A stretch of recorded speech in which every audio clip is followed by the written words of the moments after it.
Në Shqipëri, guvernatori i Bankës Qendrore, Ardian Fullani, kërkoi sërish nga institucionet bankare që të ruajnë ritmin e kreditimit të ekonomisë shqiptare. Duke u referuar krizës globale financiare, guvernatori theksoi se do të ishte utopi të mendohej se Shqipëria do të preket shumë pak apo as pak nga kjo krizë. Si një mas kujdesi ndaj sistemit bankar, zoti Fullani cilësoi edhe faktin që Banka Qendrore do të kërkojë që dividendët për 2008 të shkojnë për rritjen e kapitalit të bankave. Porosi të ndjekim korespondentin tonë në Tiranë, Armand Mero. Takimi i guvernatorit Ardian Fullani me shoqatën kombëtare të bankave dhe përfaqësuesit e institucioneve bankare që veprojnë në Shqipëri, të gjitha me kapital privat dhe në shumicë dërmuese të zotëruara nga grupet e huaja, nuk mund të anashkalonte në këtë fund viti situatën financiare botërore, veçanërisht tronditjen e sistemit bankar dhe efektet e tij në Shqipëri. Viti 2009 parashikohet si mjaft problematik dhe guvernatori ka përsëritur se të gjithë aktorët duhet të përgatiten për ditë më të vështira. Do të ishte utopike dhe deri diku shprehje mungesës kujdesit nëse do të mendonim se ekonomia jonë e vogël do të preket shumë pak apo as pak nga kriza globale.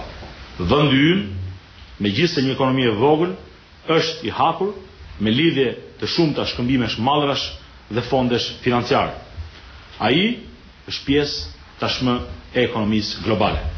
Guvernatori megjithatë ka saktuar se parashikimet për zhvillimet ekonomike dhe financiare në Shqipëri janë optimiste me një inflacion që po shkon drejt uljes.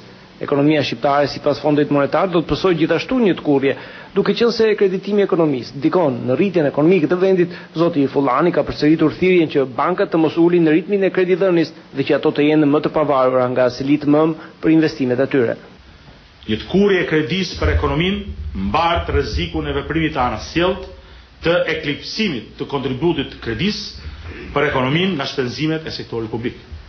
Në këtë kuptim, duke kuptuar drejt të gjithë vështirësitë e krijuara, do të insistoja edhe një herë në kërkesën time drejtuar juve që të vazhdoni të ruani ritmet e kreditimit të ekonomisë. Ne kërkojmë që në politikat që ju aplikoni në lidhje me tregun financiar vendas, në lidhje me portofolin e investimeve, të jeni më të pavarur nga selit tuaja qendrore.